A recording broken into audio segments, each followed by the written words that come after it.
जय हिंद दोस्तों। आइए हम इन दोनों सवालों को हल करते हैं। सबसे पहले हम इस सवाल को हल करेंगे जिसमें लिखा है कोष्टक के अंदर 4 डिवाइड 8 फिर डिवाइड 2 मल्टीप्लाई 4। देखिए इस सवाल में सबसे कठिन बात यह है कि हम 8 का डिवाइड 4 में नहीं कर सकते, वरना आंसर पॉइंटों में आएगा।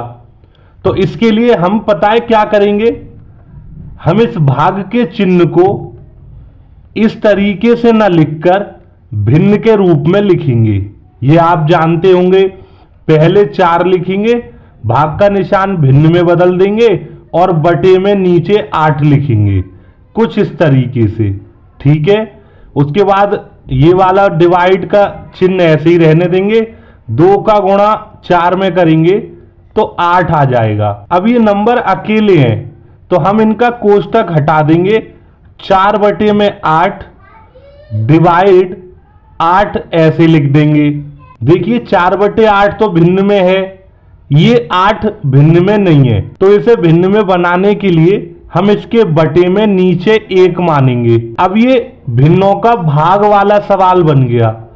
तो भिन्नों का भाग करने का बहुत आसान तरीका होता है, पहले वाले भिन्न को ऐसे ही लिख दो, 4 बटे 8 को भाग के निशान की जगह पर गुणा का निशान लगाओ और जो अगला वाला भिन्न है उसे पलट कर लिख दो, 8 बटे 1 की जगह पर 1 बटे 8 कर दो।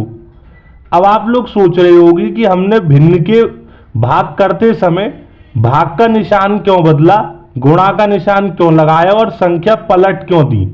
तो इसके पीछे एक कारण है, लेकिन अभी आप ऐसे समझ लो ये सब रेसिप्रोकल व्युत्क्रम के कारण चीजें बदल जाती हैं। अब हम 4 का गुणा 1 में करेंगे तो 4 आएगा, नीचे 8 का गुणा 8 में करेंगे 64 आएगा। ये 64 और 4 को आपस में काटेंगे, 4 एकम 4 और 64 4 से 16 बार में कट जाएगा, क्योंकि 16 चौका 64 होता है। 1 बटे में 16 हमारे इस सवाल का सही आंसर होगा। अब हम इस सवाल को हल करते हैं, 6 माइनस 6 गुणा 6 माइनस 6।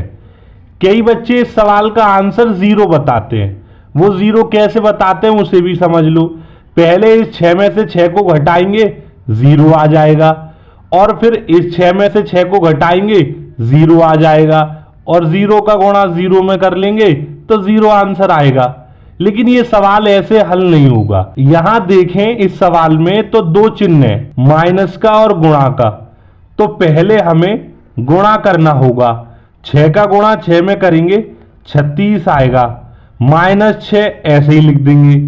अब यहां पर माइनस माइनस के 2 बार चिन्ह है, तो पहले तो ये 6 लिख दो जैसा है, माइनस के चिन्ह कितने भी बार हों 1 बार लगा दो, और जितने भी माइनस माइनस के नंबर थे सबको जोड़कर लिख दो तो 42 आएगा। और अब हमें 6 में से 42 घटाना है, तो हम नहीं घटा सकते, तो उल्टा काम करेंगे, 42 में से 6 कम करेंगे तो 36 बचेगा, और 42 का जो चिन्ह था वो लगा देंगे।